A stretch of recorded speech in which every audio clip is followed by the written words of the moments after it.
Welcome everyone to this evening's American Sheep Industry Association webinar, Reducing Labor at Lambing Time.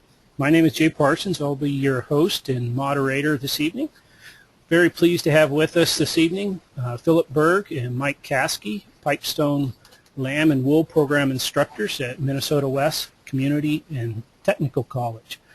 I'd like to start by thanking the American Sheep Industry Association, Rebuild the Sheep Inventory Committee for providing sponsorship funding for this evening's presentation, and encourage all of you to visit the American Sheep Industry Association website at sheepusa.org.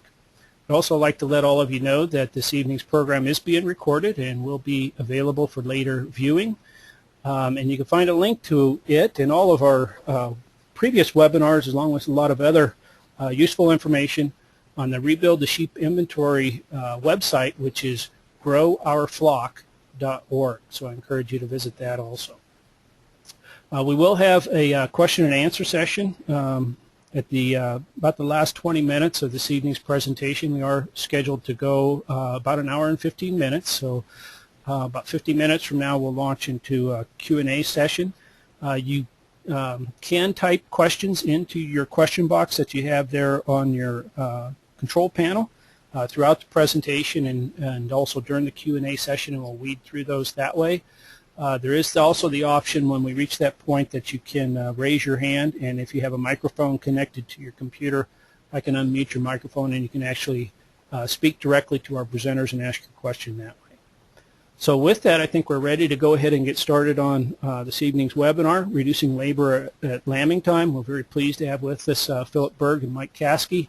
Of course, the Pipestone Lamb and Wool Program has a tremendous reputation throughout the country, so I'm really looking forward to this presentation, as many of you are, I'm sure. So Philip, I believe you're going first, so go ahead and take it away. All right. Well, thank you, Jay. Just to give you a little history about myself, I grew up on a sheep farm here in Pipestone. Pipestone is located kind of in southwestern Minnesota. I've been with the Lamb and Wool Program since 2005, and I previously worked with the Extension Service in southwestern Minnesota, and I also worked out at the Hettinger Research and Outreach Center in Hettinger, North Dakota. Would like to also thank ASI and Jay for conducting these webinars. I think that's a great educational tool, and allowing us time to share with you some sheep management information that has been successful for many Midwestern sheep producers. The first thing I wanted to talk about was just a little bit of the history of the Pipestone Lamb and Wool Program. It was established in 1972, and so we're going on 40-some years. And it was established with funds from the National Sheep Industry Development Board, or SID, in the Minnesota Department of Education. The purpose of the National Sheep Industry Development Board was to promote education and new technology to improve sheep production in the U.S. The National Sheep Industry Development Board was funded by the National Lamb Feeders and the National Wool Growers and the American Lamb and Wool Councils at that time. The National Sheep Industry Development Board is more popularly remembered as developing the SID Sheep Production Handbook, which many sheep producers use as a resource, and I'd highly recommend. It's an excellent resource book. The other things I wanted to mention was that the Pipestone Lamb and Wool Program's primary educational efforts is with a group of sheep producers who live within driving distance of Pipestone. We provide educational programs, do farm visits, have farm workshops and tours for those individuals, and encourage sharing of ideas. For those that live outside of the area, we offer online and on-site educational programs and tours. And for more information, you sure can go to our website, which is listed on this slide, which is pipestonesheep.com. So getting into the purpose of this presentation is to provide some information or some ideas on low labor lambing practices that have been successfully used for many producers in this area. We realize that our lambing environment is a little different than many viewing this webinar, but hope you can implement some of the principles that we're going to discuss. I will start with some of the housing requirements and move into the principles and flow through a lambing barn. and later Mike will provide some diagrams of lambing barns and discuss the flow through those lambing barns. Producers spend a lot of valuable time during lambing, feeding, watering, and bedding, and so we will also provide some pictures and ideas of ways to reduce some of the labor to accomplish these tasks and allow producers more time to tend to the newborn lambs. So to start off with, on the housing standpoint, many of our producers in this area begin lambing in January, and we need to provide an environment so that the lambs will not chill down too quickly and allow enough time for us to intervene if needed. The reason we begin lambing in January is the labor requirements or the sheep complement their crop production enterprise, and so they have some time available, and it allows for them to work together, or for the labor to share that labor resource. It also allows for more groups of ewes to go through our lambing barns. So we start in January and run different lambing groups, multiple lambing groups through those barns, and allows us to get our lambing done prior to that spring planting and capitalize on some late spring and early summer markets. We refer to warm housing. This is in our lambing barns. We're looking at above freezing temperatures, trying to keep the lambing barns above freezing temperatures, which is more favorable and a better working environment to be working in. A well-insulated lambing barn requires minimum heat, if any, other than the heat produced from the shorn ewes that we put into that lambing barn. Probably the biggest problem is ventilation, or this is the biggest thing that's overlooked. Simply closing up a building to maintain the heat is a huge mistake. Without proper ventilation, you need the ventilation to provide that fresh air to help remove moisture buildup, to dilute some of the airborne diseases, and to control the temperatures extremes. And so obviously ventilation is an important part of the housing of your lambing barn. Some of the housing space requirements is the next thing that I just wanted to go through, and these come from the Midwest Plan Service Guide, the Sheep Housing and Equipment Handbook.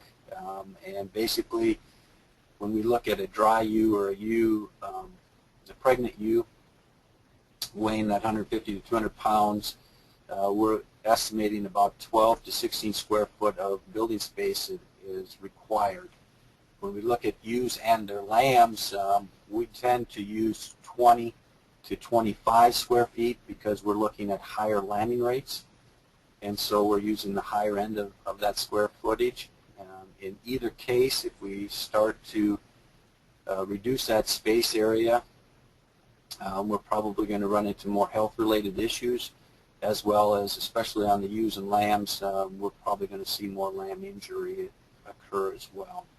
And so we use those as guidelines, and we probably push the bubble on the one end a little bit, but we try to use those guidelines when we're thinking about our housing for our sheep.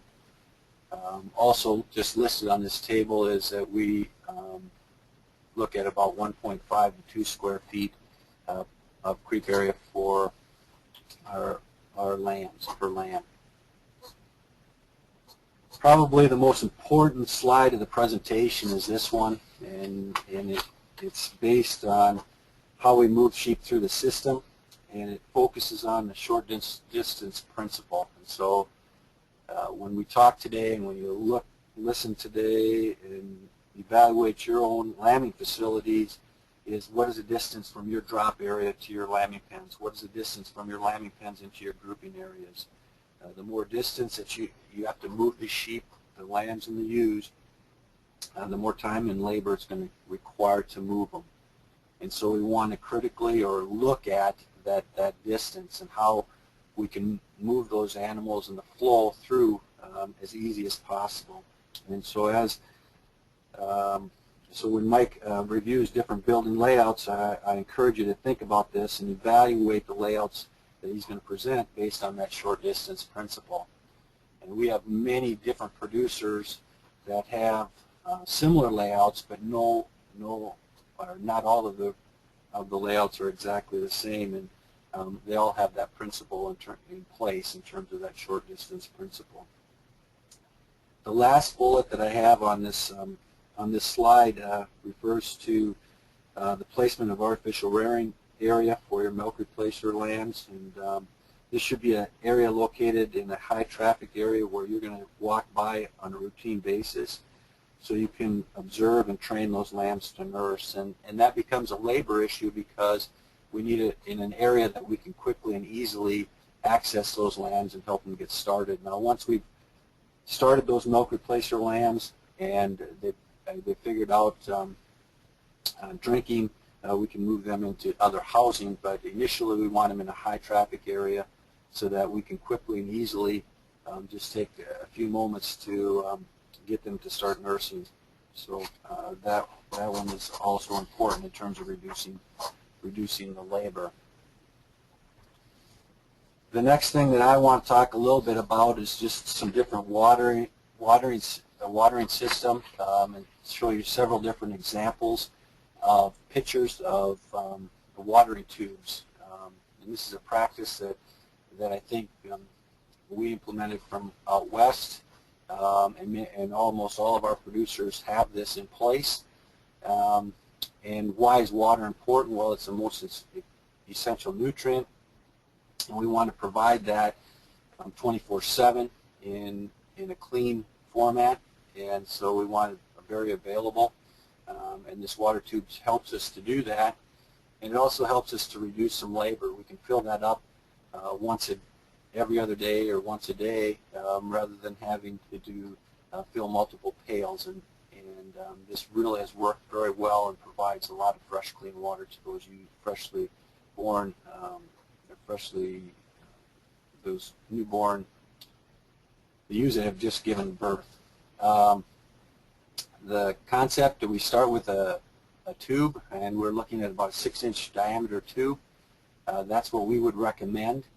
You can use a 4-inch diameter tube or a larger diameter tube. The 4-inch diameter tube, once we cut the hole in the top, doesn't have a lot of water holding capacity, and so the 6-inch probably works better in that regard.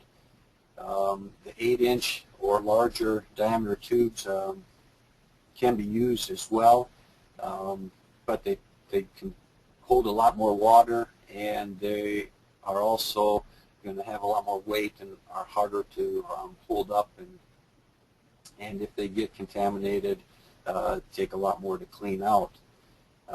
When we talk about the height of the water tubes, we want them about 24 to 27 inches in height, and that's going to vary based on the size of the sheep that you have. We want to make that about as high as we can, as long as the ewes can drink water out of them, and that's going to vary from sheep operation to sheep operation. The water opening on top, initially when we started doing this, we probably cut down on the sides, and if I can let me see if I can get a spotlight here. Here's our water opening. I'm highlighting our water opening here. Initially, we probably cut down farther on the sides, and learned very quickly that reduced the volume of water that we would have in the water tube. And so now when we cut the openings, we're trying to cut them fairly close to the top, fairly narrow up on the top, providing enough area for that ewe to drink water, but reducing that area so that there's less risk of contamination. I'll show you several different examples of water tubes. This is just one that it's basically the tube is suspended through some kind of H-frame in this diagram, where a bar underneath this water tube holds it, and we can attach a lambing jug to the outside edge of this H-frame, and so we can quickly and easily add lambing jugs to this system.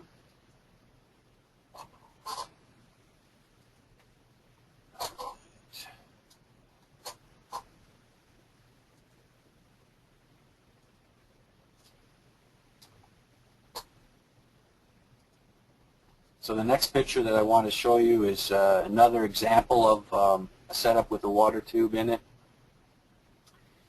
This is a double row, and Mike will show you some pictures of some double rows, and so you have a little better idea of that. The water tube runs right down the middle, and two lambing jugs can drink.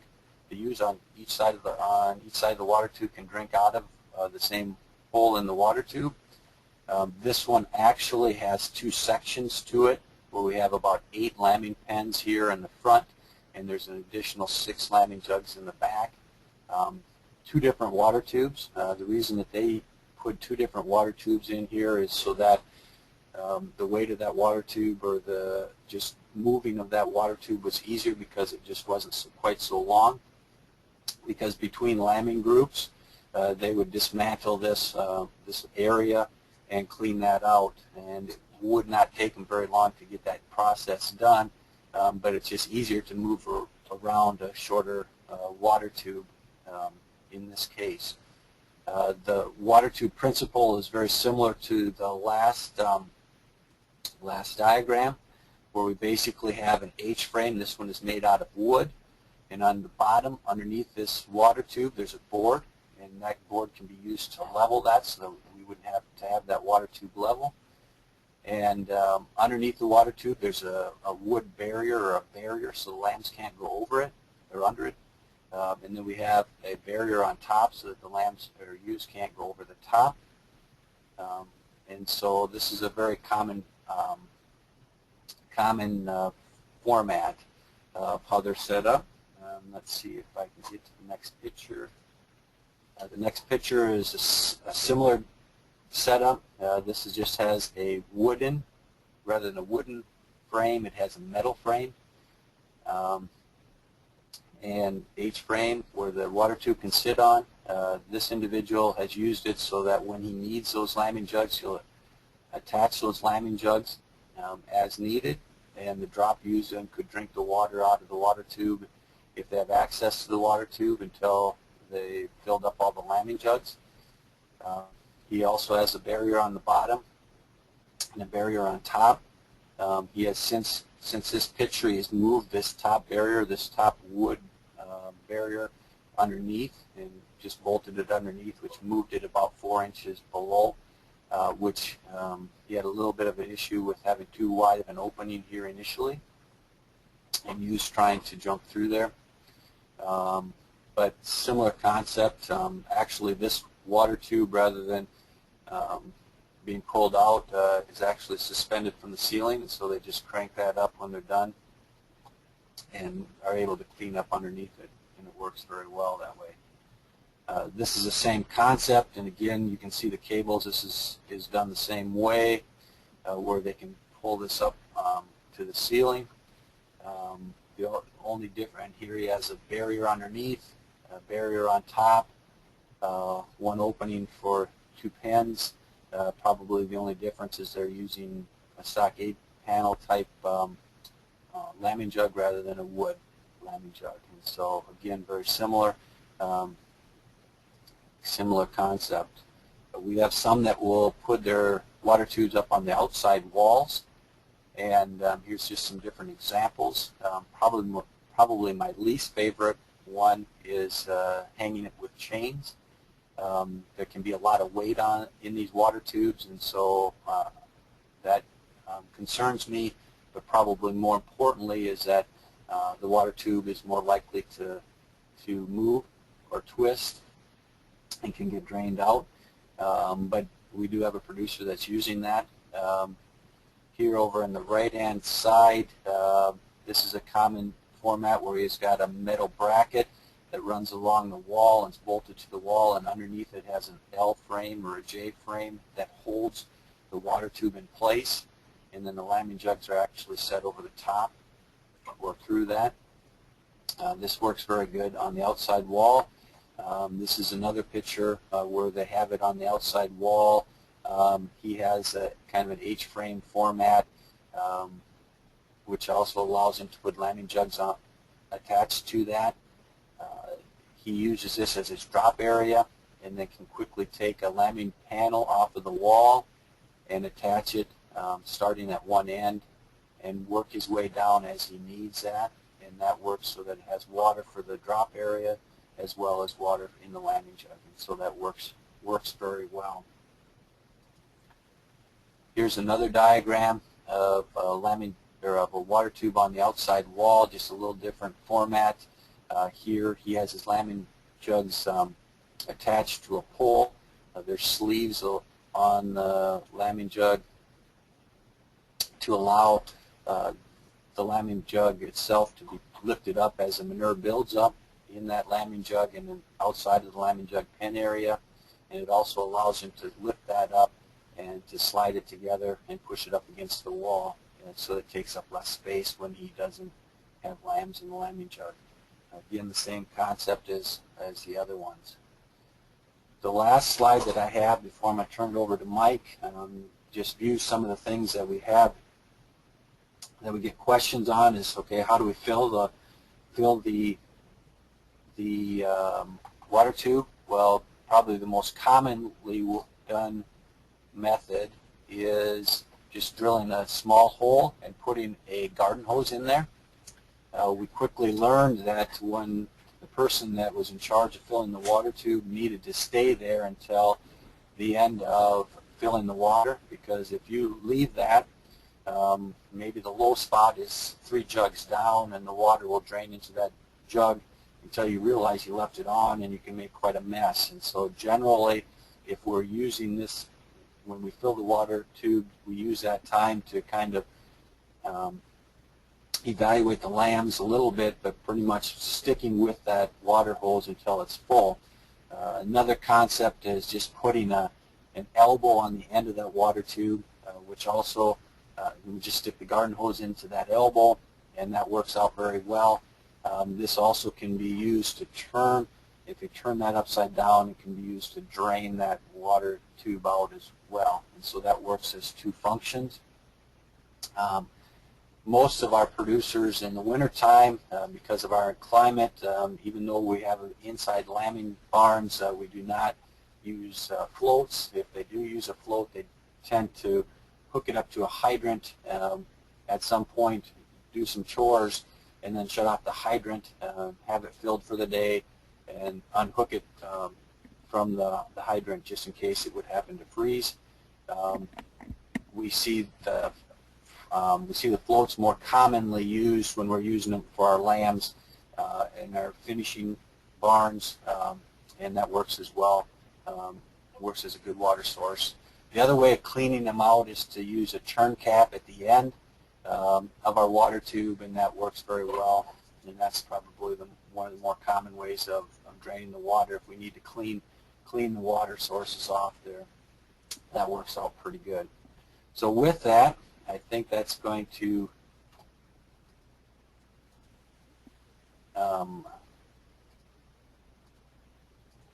end my part of the presentation, and what I'm going to do is I'm going to turn it over to Mike, and he's going to finish out the discussion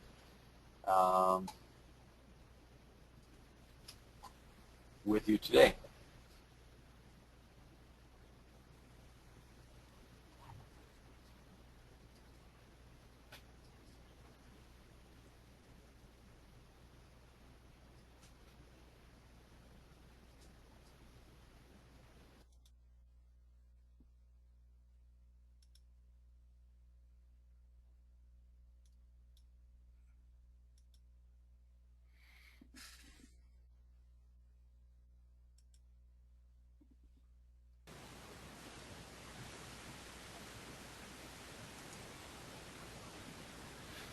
Thank you, Philip. Hopefully we've gotten this all switched over here.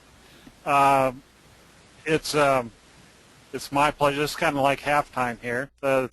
As we switch, it's my pleasure to talk to you a little bit and share a few ideas about lambing barn layout and ways to efficiently feed sheep in lambing barns. I have been with the Pipestone Lamb and Wool program just finishing my 38th year. I'm a 3rd-generation sheep producer and grew up doing everything the hard way, maybe not unsimilar to what a lot of you are doing in your operations. And in Pipestone, about about 15, 20 years ago, we had a lot of producers that wanted to expand their operations. And part of being able to expand was to be able to bring labor saving to their operations, and therefore it drove this whole labor saving concept behind their sheep operations, of which lambing time is one of the critical times when we have a lot of intense labor that needs to be put into an operation. And so it is the one part that we're talking about tonight. And as we talk about Let's Grow program, which is helping sponsor this webinar tonight, part of growing and part of one of the objectives of the program is saving lambs and not only getting more lambs born, but getting more saved to market time, and lambing time then becomes a real critical time to do that. And the reason we talk about labor saving is that we want to use our labor and our skill to save baby lambs, to get them off to a good start, to be able to run more sheep through our facilities with the same labor. And so the things that Phil has talked about in terms of water tubes and some of our concepts I want to build on. To me, at lambing pen, when we get using the lambing pens, we'd like to not have to spend much time feeding, watering, bedding lambing pens, and spend our time focused on making sure lambs have gotten nursed up, that they're bonded to mom, that we're processing them, getting them off to a good start in the world. And so everything that we do, we want to get as close to a no labor input into those things as we possibly can. Each of you will have unique challenges in your operation, and like Philip stated earlier, there are no two operations that are ever exactly alike. You have your given set of facilities and equipment and environment that you're dealing with. So Phil has talked about easy watering systems. They definitely are very important to a lamb operation. The one nutrient that sheep absolutely have to have is water, particularly after lambing. And so we want to make sure that we provide that and have it available at all times in a labor-saving format, which the water tubes give us. Then we have the other aspect of feeding the ewes in the lambing pens, and this particular slide shows a few hanging feeders. I think a few of the slides that Phil showed you a little bit earlier showed some of this style of feeder as well. These feeders are designed to help save feed. We also have the feeders so we can access them without getting in the lambing pen to feed the ewe. It's a way to feed long stem hay and grain. And in some of these particular feeders, particularly the one that this arrow is on right now, has some capacity so that we can actually put self-feed. Even though we have to put feed in every day, we can actually self-feed some types of feeds in this particular box. And so there are ways that we can take some of the feeding out of our system. In recent years, this slide here shows a couple ways that we feed sheep with that basically we only have to put feed out every 2, 3, 4 days.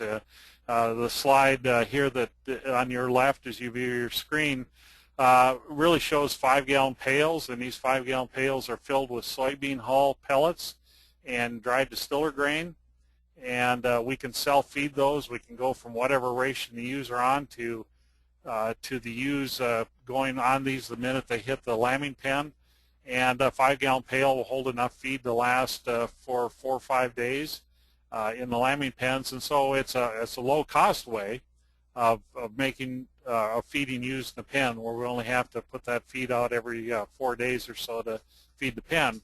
The advantage soybean hulls and DDGs give us is that they are a low-starch feed. That therefore acidosis isn't an issue, and so we can get these ewes onto a diet such as that right away. We also can do it with corn silage or tub ground hay, with alfalfa pellets, a number of different feeds that we could work into a feeding system that then allows us to not have to worry about feeding the sheep every day, as long as we keep those feeders full. And again, you see a water tube in this picture. The picture on the right-hand side is a producer put together his lambing pens, and this is actually a feed hopper here that turns this into a self-feeder. And again, self-feeding soybean hull pellets and dried distillers grains, which you may not have available to you. You certainly could do the same with alfalfa pellets and some other feeds that are safe to self-feed the sheep. But this basically feeds, you can see where the arrow is here. This is feed that's coming out of this bin and is available for both lambing pens. Actually 4 different lambing pens because there's another bank on the back side. And so these ewes are able to self-feed on this particular ration. This box up above, the hopper that holds the feed, can hold about 2 weeks worth of feed. And so the actual feeding of the lambing pens needs to be just a matter of filling up this box, and about every 10 days to 2 weeks, depending on how full our lambing pens are, and therefore it eliminates the need to be doing daily feeding in the lambing pens. Now, in addition to the lambing pens, we have the ewes that are in part of the drop group, which is leading up to the lambing pens, and then ewes coming out of the lambing pens going into small grouping pens, and then eventually moving on to larger groups, pairs of ewes and lambs. We have used a number of different feeding systems. Obviously, the picture on the left-hand side is a fence line feeding system where the ewes are turned outside.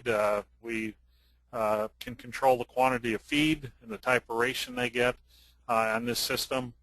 That's an easy way to feed, particularly if you have large numbers. You can feed with a tractor and a feed wagon, and you can feed 1,000 ewes in a half hour to an hour's time, and so it's a pretty easy low labor feeding system. The other system that gets used a lot with smaller flocks in particular would be to self-feed ewes, or at least give them access to big round bales of hay, which cuts labor out. But as you can see from looking at this big bale feeder, we have a lot of waste. That's the one disadvantage of self-feeding big round bales of hay. Some big bale feeders are better than others in terms of minimizing waste, but it is another method to reduce some labor and to allow us to focus on ewes that are lambing in their drop group, ewes in the lambing pens, and then ewes when they come out of the lambing pens. We can focus on lamb care, lamb observation, and those types of things which are going to pay us dividends in terms of lamb survival. The bottom picture shows a self-feeder, and these types of self-feeders can be used a lot of different ways, but in recent years we have more and more of our producers in this area that, as they've expanded and increased their ewe numbers, they use these feeders to self-feed soy hulls and DDGs to use the first 30 days of lactation. The ewes do overconsume on that particular diet, and so we don't want to be on it any longer than we have to, but if we have enough of these feeders to match our ewes, we really only have to fill these feeders about every 2 weeks.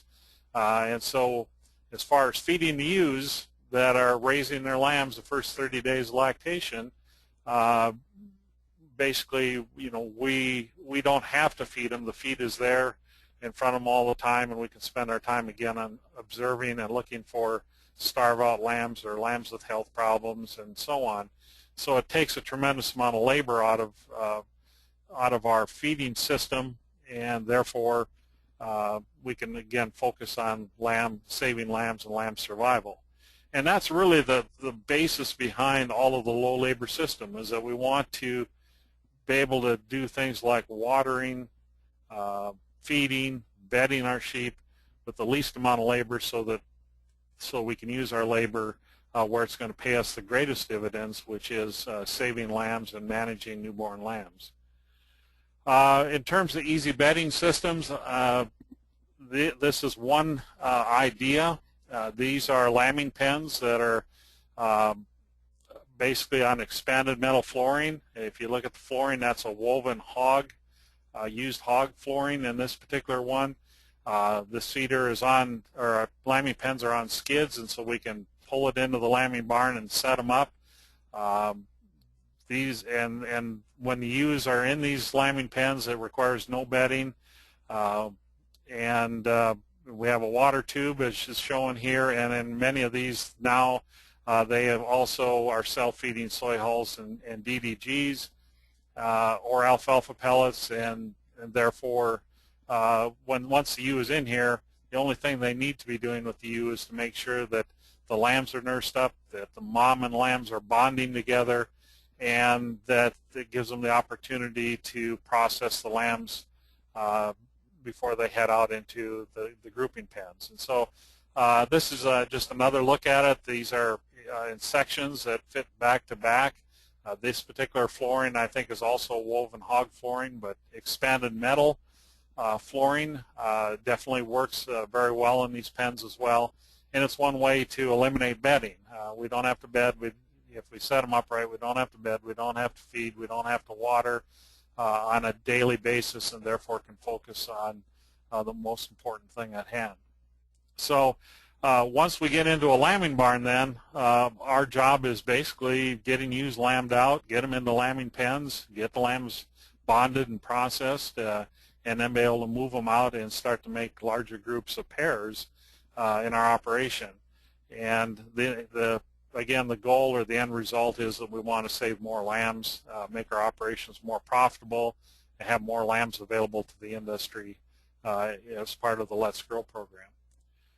Some other things just to throw in that help make lambing barns easier, or help make sheep management period easier, are having walk-through gates wherever we can possibly get them. This particular picture, you see the arrow. These are swinging gates for lambing pens, so that we aren't having to crawl over a lambing pen to check on lambs. We aren't having to unfasten lambing gates to swing them open to put ewes in or to get them back out. And this particular gate, if you look right where the arrow is at, there's kind of two little metal pieces that come down to make a U shape. And that gate, when you swing it over, you lift it up. This gate will lift up just a little bit, and it sets right over this metal bar here, and that's the latch on it. And so it's a really simple gate to use, and it allows you to get ewes quickly in and out of lambing pens. It allows you as a person to go into the pen and help a lamb, or to check on the lambs to see if they're nursed up. So it just makes it much easier for us to carry out the tasks we need to in the lambing barn. And the slide on the right just shows another walk gate here that allows us to get from pen to pen very easily. And when we can do things easy, we tend to get them done in a timely fashion, which is, I think, one of the critical things to being successful. With that, I want to just go into looking at the floor plan or layout of some barns. And like I mentioned earlier, each one of you has your own buildings, your own unique situation. Hopefully, everything that we've talked about gives you an idea or two that you can apply to your operation. And so I want to just look at some floor plans that we've had producers use in their lambing barns, and kind of tell you how we use them. This is a floor plan basically for a narrow building, and by narrow building, I'm talking buildings that are 40-foot wide, 45-foot wide or less. I mean, they're narrow, which in those cases, as you can see, we have lambing pens along the outside wall. In our cold climate, that may not be ideal because the coldest part in the barn is right along the cold outside wall. But in a narrow barn, if we tried to put lambing pens back to back down the middle, which I'll show you in a little bit, we simply don't have a wide enough space for ewes to move around on the outside. And so on narrow buildings, we need to put our lambing pens along the outside walls. It's just more efficient. You can see the blue line here shows a water tube, and the green line shows our dividing gates for our drop pens. This happens to be a barn that's built for 100 to 125 head of ewes. I mean, if you build it longer, you just put more ewes in it. But what we try to do as part of low labor is that we have went to eliminating night checking our ewes. We check our ewes generally at 10, 11 at night, and again at 6, 7 in the morning. And when we really sat down and said, well, why do we night check? One of the major reasons is that we were worried about mismothering. In other words, having coming out in the morning and having 4 or 5 ewes all lamb with their lambs all together. Some ewes wanting all the lambs and other ewes that didn't want any of them, and it just made a mess for us. And so one of the things that we've done in our lambing barns, and all our lambing barns have that, is that when we let our ewes outside generally to eat in the daytime, and when we bring them back in, and we divide them into small drop groups, and that's what each of these pens are. So if there were 100 ewes in this group, when we bring them back into the barn, we put 25 in this pen, 25 in the next pen, 25 and 25, and so that reduces the odds of more than 1 or 2 ewes lambing in each one of these drop pens while we are sleeping at night. And so when we come out in the morning, we have just a lot less mismothering problems. And the other thing it does, it gets the ewes spread through the sheds, so no matter where a ewe lambs, we have a short distance to a lambing pen. And you heard Philip talk earlier in this webinar that we have the short distance principle, and that's definitely a key thing in terms of moving ewes and lambs around, particularly ewes that have just lambed and have a newborn lamb. And when we leave the lambing pen and that lamb experiences a bigger world for the first time, boy, they're really hard to move. And so we want to be moving them short distances, which simply make it easier for us. And so if a ewe lambs in, in this spot in a lambing pen where my arrow is at here, it's a short distance, relatively short distance to any of the lambing pens that are here. And then as we lamb in this particular barn, as we get our lambing pens kind of filled up, when the ewes are turned out that have not lambed yet to eat for the day, we empty lambing pens and we start backfilling. This last drop pen becomes a grouping pen. And so we'll move 10 to 15 ewes with lambs aside into one of these pens because we have fewer ewes now to lamb, and they can fit in these 3 pens. So that's a little bit of our philosophy, and this is kind of how we set up narrow buildings. Here's another floor plan or look at how we would set up a narrow building. We have a producer that basically this is all drop area for his ewes, and then as they lamb, he moves them through a gate into these lambing pens that are shown here again with a water tube. And then when he leaves the lambing pens and puts them into grouping pens, he exits through this door here and actually groups the ewes and lambs in another building. That gets to be kind of a long move. That's longer than what we'd find ideal, but for his barn and for the other barns he has, this ends up being the best floor plan for him. And so the flow is that they drop here, they move to lambing pens, and then they move into another building for grouping and getting them into larger groups. This is a little bit more sophisticated look at, but again, it shows a concept of kind of our newer state-of-the-art lambing barns that have been built in the last 5-6 years. This particular barn is designed that when the barn is filled, all of these pens you see around the outside are all drop pens. So if a ewe lambs in here, we're going to take her out of the gate and put her in a lambing pen here. If she lambs over here, she's going to come out and go into one of these lambing pens. So once we've kind of got the lambing pens full, then when we go to group, we end up taking them out of the lambing pens, run them down the alleyway, and make this into a grouping pen in this particular barn. And so it's a short distance again. If a ewe lambs here, we pen her here. When she leaves, she goes into a grouping pen here. It's pretty easy to move her the short distance that we have to, and so it takes very little time. And this particular operation just started. This becomes the first grouping pen. The next grouping pen is this one, and as they lamb out ewes, they turn all of these what used to be small drop pens into grouping pens. And when they're all done lambing, this will be the last pen filled. Then they move all these ewes and lambs to another building, a cold housing building, and they reload this building with more ewes that are in their next group to lamb. Now these new lambing barns feature a workroom or an office area, whatever you want to call it, where it's warm. We have hot water there. We have a refrigerator with our medicines and supplies we need at lambing time. We've got all of our lambing time supplies here, and so it's we aren't running to the house to mix up milk replacer. If we have a sick lamb, the medicine's right here, and so it's easy to respond to things that we need to very quickly if we have all of that located here in this particular barn. As Phillips mentioned earlier, that we need to decide where our milk replacer, our bottle lambs, our artificially reared lambs are. This particular barn, this is the place they train the milk replacer lambs.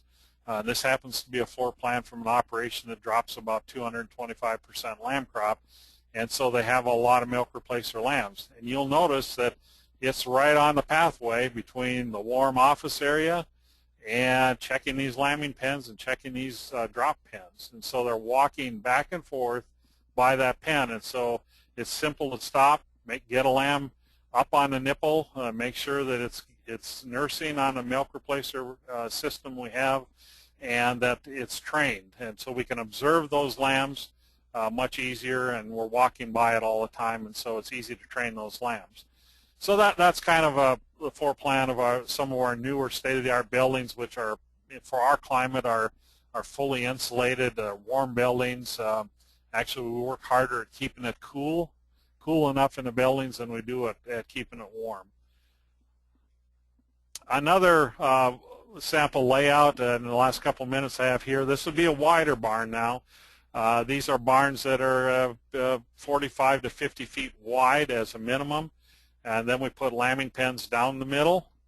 Again, a one water tube, waters lambing pens on both sides, and then all of these are drop pens around the outside. And so again, a short distance from, if a ewe lambs here, it's a short distance to get her to a lambing pen. If she lambs here, it's a short distance to a lambing pen. And so that's that short distance principle. And then when these ewes are let out, kind of one pen at a time to go out to eat, because most of our dropping ewes that have not lambed yet, we feed outside in this climate, and I think most everywhere that I've traveled in the United States. When they're outside, then we are emptying lambing pens and starting to make these into grouping pens. And so, again, the short distance moving again. I mean, if a ewe is in a lambing pen here, it's a relatively short distance to take her out and move her through these open gates and make this grouping pen here. And so, short distance from drop to the lambing pen to our grouping pens, and then from the grouping pens we intend to move them into bigger bunches and move them on. This is just another example of a flow-through barn. Actually, a few of these are used out west as lambing sheds, some of them in the Midwest, and these tend to have a big drop area, which is this area here. The ewes drop, they're moved into these lambing pens, and then when they come out of the lambing pens, they move into a grouping pen. And each this particular model, I think, is a barn that's kind of set up to run about 300 to 350 ewes through it at one time. And so the ewes drop, they move into these lambing pens. There's 6 lambing pens here and 6 here with an alleyway. And when it's time to empty these pens, this grouping pen will hold 12 ewes with lambs inside. And then after the ewes and lambs have been in this grouping pen for a day or 2 days, depending on pressure of ewes lambing, they go out the door to either another building, or in the range operation they go out and start to be bunched up or grouped up into range bands. Some might be singles, some might be twins. So it's a flow-through barn. Again, they drop, they move to lambing pens, they move to a grouping pen, and then they head on out the door to either other buildings or to be put together for range groups. So that gives you a rough idea of some floor plans.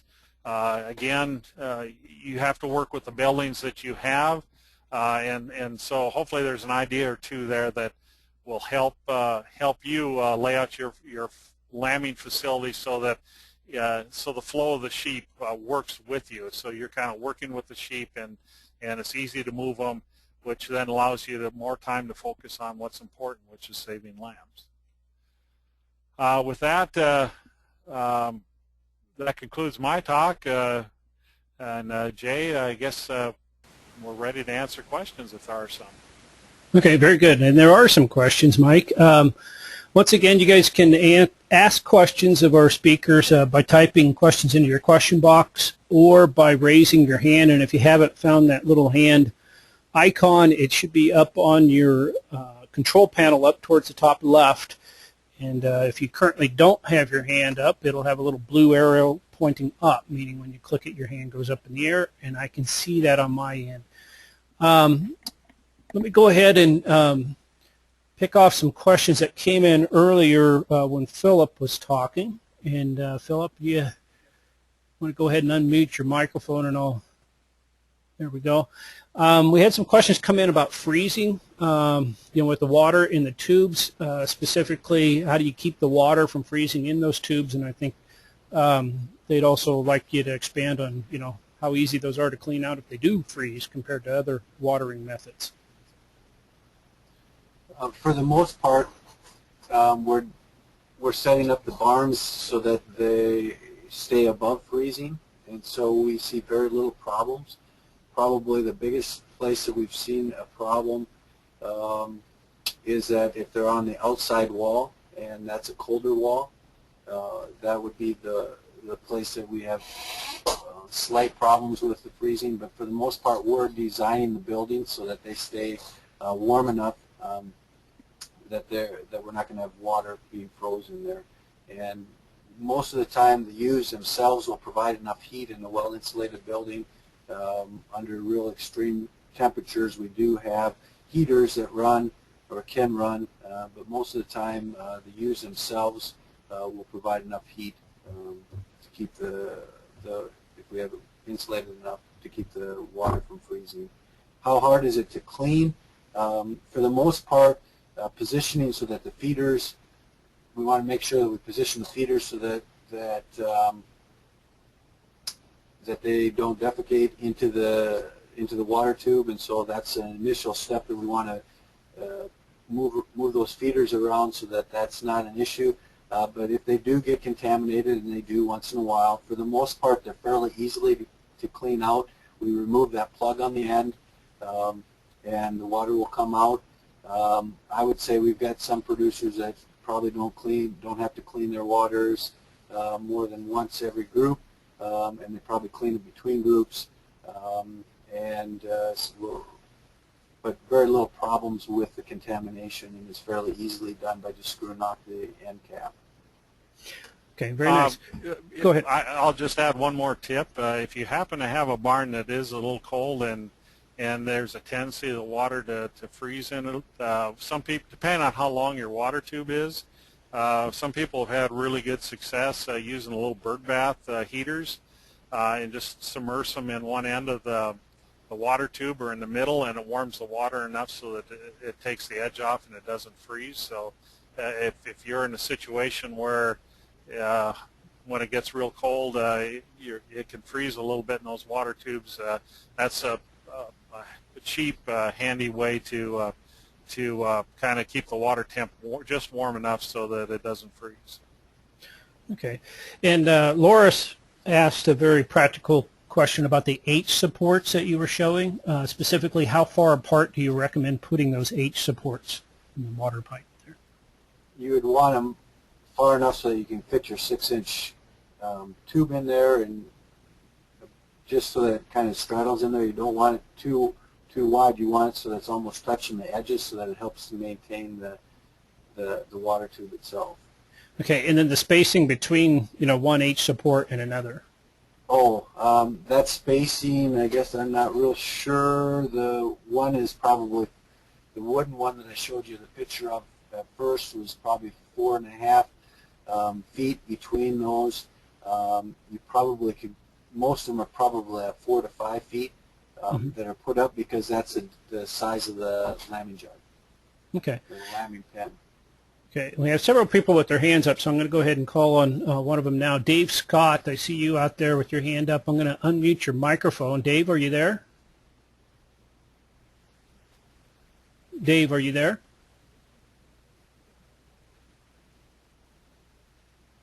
Apparently he's not there. Let me try one other person here. Barbara Glunn, I see you out there.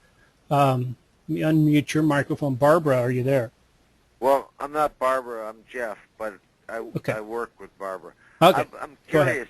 I have Chevyots, okay, and I don't know how big the tube opening should be for their faces to get in to drink the water. I mean, I've seen the pictures, and it's great, and I really like the concept, so I think I'm going to do that. How big should the opening be for them to get their face in to drink the water? I guess I'd be starting off with, you can always make them bigger, you can never make them smaller, but I would start off with probably probably a 3-inch, 3.5 inches by about 6 inches. And what size pipe do you recommend? You've been saying 6-inch, but it looks like most of the pictures are 8-inch, so I'm curious. All those are 6-inch pipes, that were 6-inch diameter pipes. So if I made a caveat in there for 3 inches, that would be good enough but how wide should it be? Well, I would make it going horizontally. The horizontal length, I would probably make it about 6 inches. Perfect. That's what I needed to know. That's great, and you guys are great, and I love this webinar. So I've got some really good ideas. Thank you. We have a question submitted to the question box here from Steve on how he worded it as how many pens are recommended per ewe, but I think he's just wondering, in terms of the lambing jugs and the pens that you have there, do you have any simple rules of thumbs in terms of how many pens they should have there based off of how many ewes they're running through the system? Well, basically, the rule of thumb we use is 1 lambing pen for every 15 ewes. So, some of that's going to depend on how fast and how big a group. If we have some people nowadays that are synchronized and are used to all be in heat at the same time, and obviously we need a lot more lambing pens if we're doing that. But breeding them naturally, 1 lambing pen for every 15 ewes, or 15%. We need lambing pens that number 15% of the total we're going to lamb. So if you're lambing 100 ewes, you need 15 lambing pens, and that generally is adequate as long as sheep are flowing through the lambing pens, and we don't have a lot of problems filling up lambing pens. We would set up, as Mike indicated, 15% in the permanent format, like we have displayed today, or like Mike showed on the diagrams, layout diagrams. But then for those peak time periods, they're going to have supplemental lambing jugs that they would put up other places. Okay, very good. Let's see, we had a question come in from Richard about, he's wondering, have you done any work or set any lambing pen systems similar to what Premier has been doing?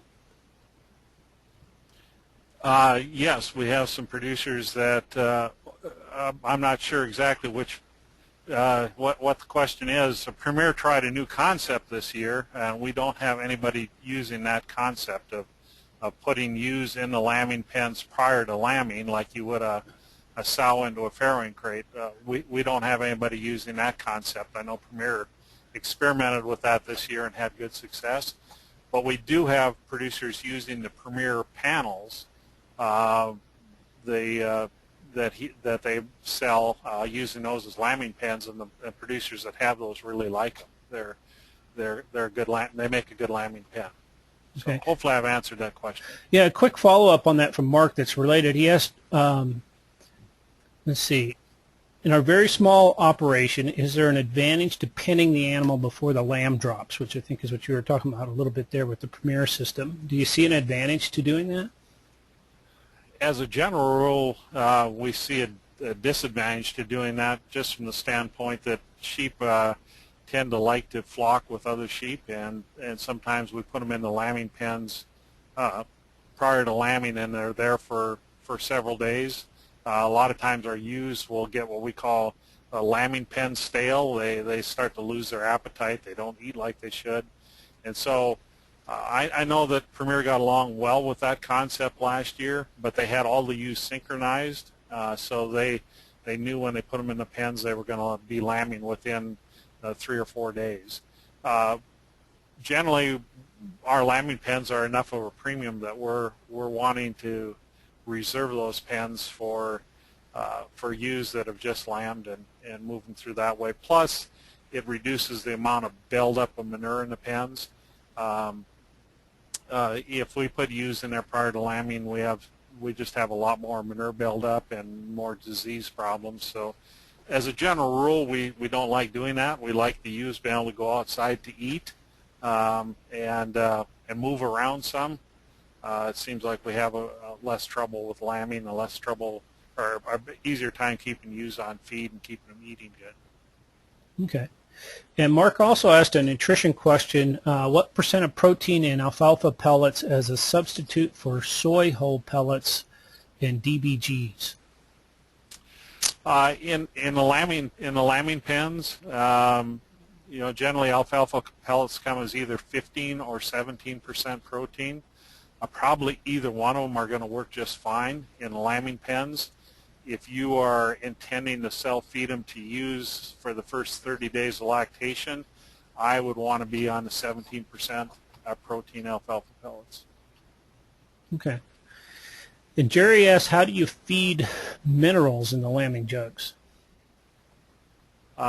We don't. The only minerals we feed are trace minerals salt to our ewes. Generally, the rations that we're on are very adequate in calcium and phosphorus, so we don't feed any other mineral except trace mineral salt. Our ewes are on that prior to going into the lambing pens, and again, we're trying to get them out of the lambing pens in 24 to 48 hours, and so there's really no reason for them to have any mineral for that short period of time. Then they're back onto a trace mineral salt mix when we put them into grouping pens. Okay. Christy and RJ asked, how long to the ewes for staying in the lambing pens before moving them to the grouping pens? We like to move them out in 24 hours to 48. If everything's going well, and by going well, the lamb is strong and healthy, and it's gotten up and it's nursing mom, and mom loves the lamb, we'll try to move them out of the pen in 24 hours from when they're born, and for sure want them out of there in 48. Now, if we have problems, weak lambs, or the ewe doesn't want to own the lamb, obviously we're going to keep the ewe and lamb in the lambing pen until we solve that problem.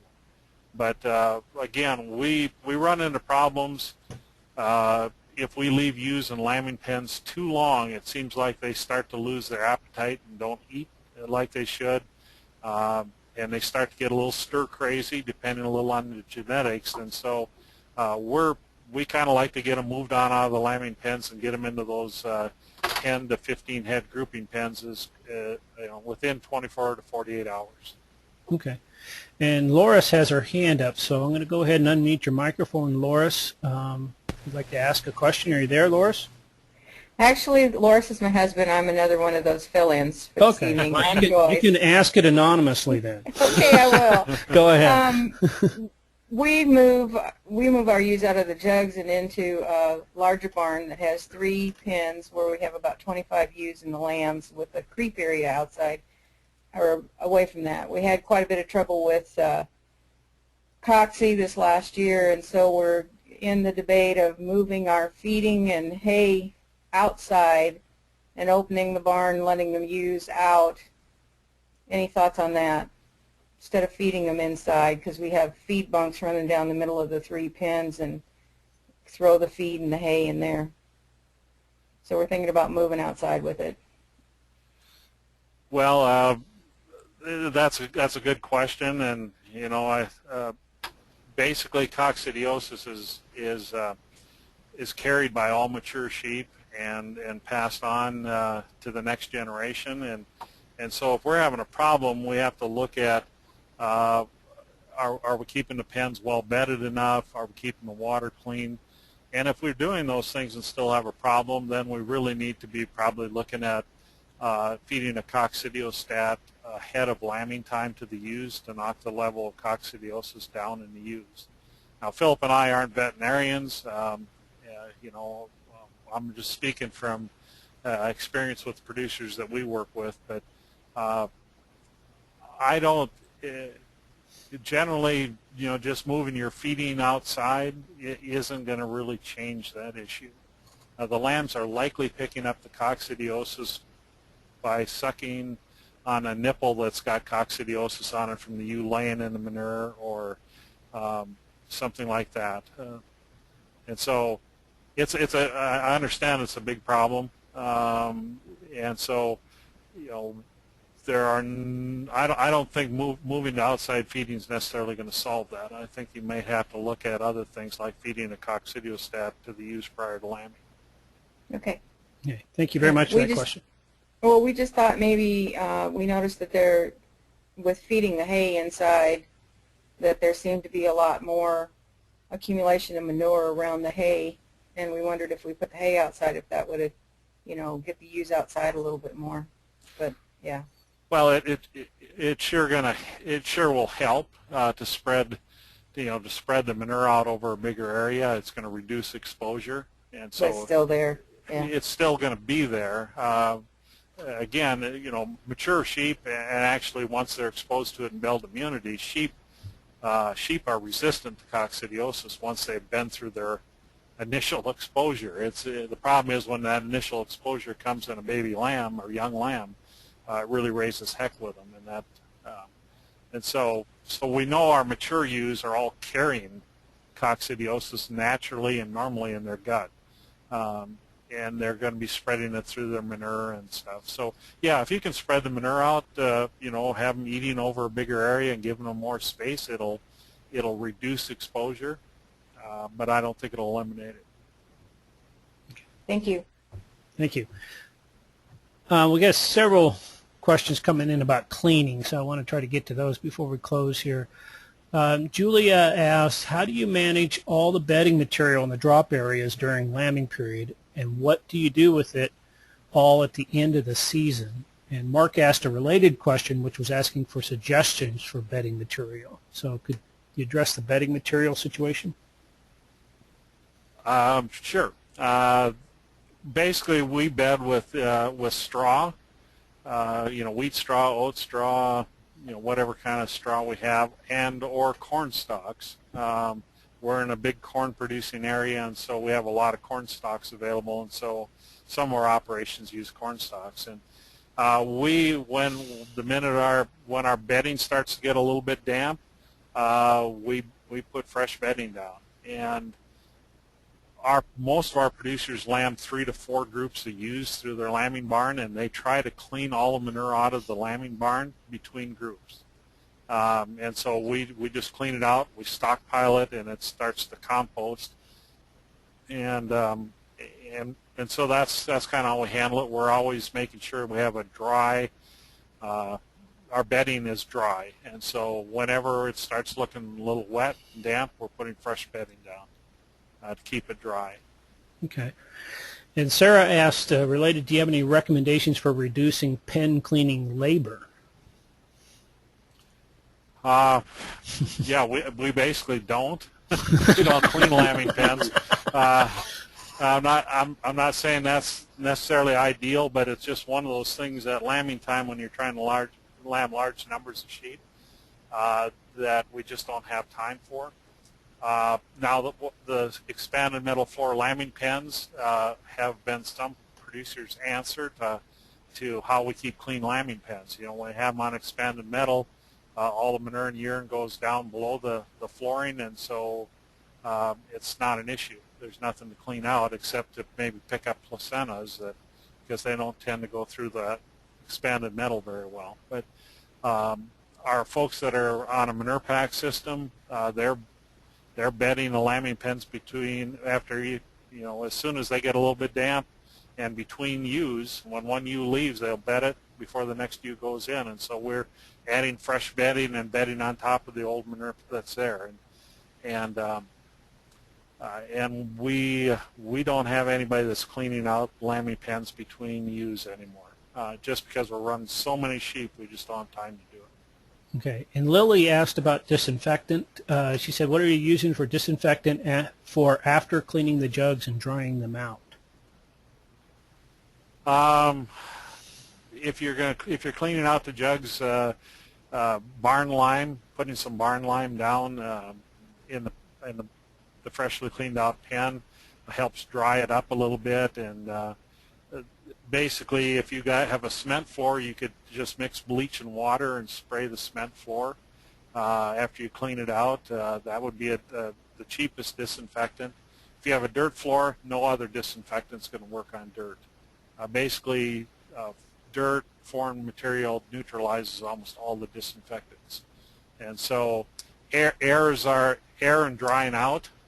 Bacteria doesn't live in open air and in a dry environment. So if we can, whatever we can do to dry up the floor of that lambing pen after the manure is cleaned out will help reduce bacteria.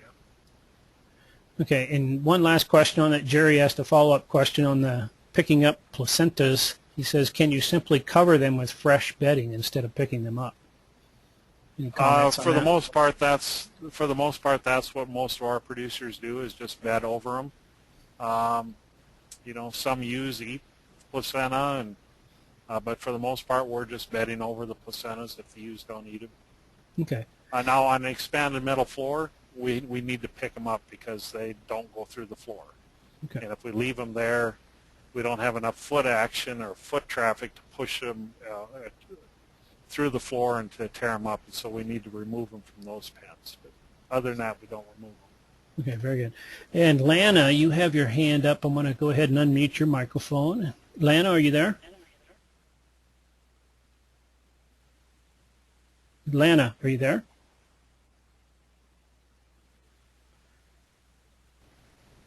Okay, I'm not hearing her. So let's see. Somebody asked when do you give CD and T to the lambs? Well, we're getting over into the health side, and I've already gave the disclaimer that we're not veterinarians, but I can tell you what we do. We vaccinate our ewes a couple weeks prior to them lambing, and we count on, in the case of C and D, we count on them passing antibodies on through their colostrum to their lambs, and that will protect the lambs until they're about 3 to 4 weeks of age, and then we want to be vaccinating the lambs for C and D at that point in time. There's a lot of different stories on tetanus out there, which is the T part of that vaccine. Basically, all the research that's been done shows that if we vaccinate ewes, they pass along 0 antibodies to their lambs for tetanus. And so if we are worried about tetanus in our lambs, we have to be vaccinating lambs at the time that we process them. When they're 24 to 48 hours old, we are taking preventative action for tetanus in the lamb itself. So that, for the most part, we don't have tetanus problems when the sheep aren't exposed to dirt, and so we're more worried about type C, enterotoxemia, and so we're vaccinating the ewes prior to lambing. But if you have a tetanus problem, you really need to work with your veterinarian and develop a plan on how you protect the lamb against tetanus.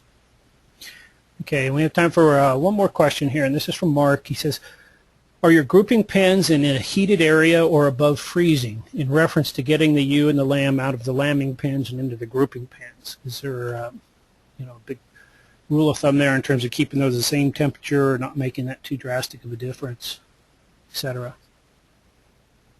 If we're moving lambs out of the lambing pens 24 to 48 hours old, we would ideally like to have them in the same relatively warm environment. Now, many of our operations move them from lambing pens to a cold environment, and so we have to watch the weather. That's why the 1 floor plan I said, you know, we keep them in the grouping pens for 24 hours. If the weather's bad, it might be 48 or as long as we can. I think lambs don't develop a good thermoregulatory system where they can control their body temperature until they're 3 days old.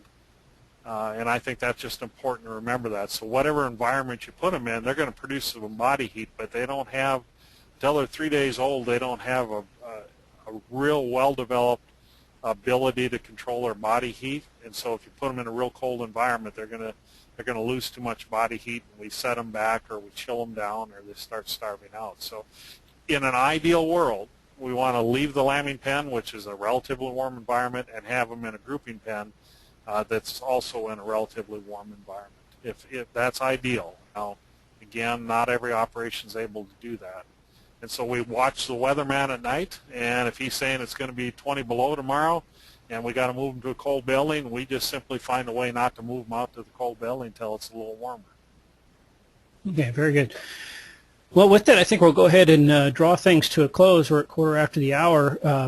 Once again, I want to thank everybody for attending tonight. We had very strong attendance, and pretty much everybody hung in all the way to the end and asked some really good questions.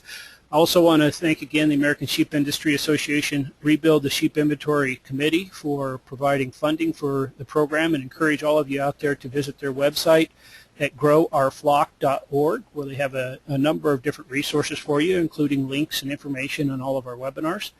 All of you out there that attended tonight and registered for this event will receive a follow-up email in the next 48 hours with a link and information on how to access the recording. So look in your inbox for that. And I'd like to just close with a big thank you to Philip and Mike for a very good presentation, and encourage all you guys to check out their program up there at Pipestone. I know they've done a lot of education over the years, and we're very pleased to be able to get a moment of their time to come on and share this with you guys on a national basis. So Philip and Mike, thank you very much. Thank you, Jay. Thanks. Okay, with that, we'll go ahead and draw this to a close, and once again, thanks everybody for their attendance.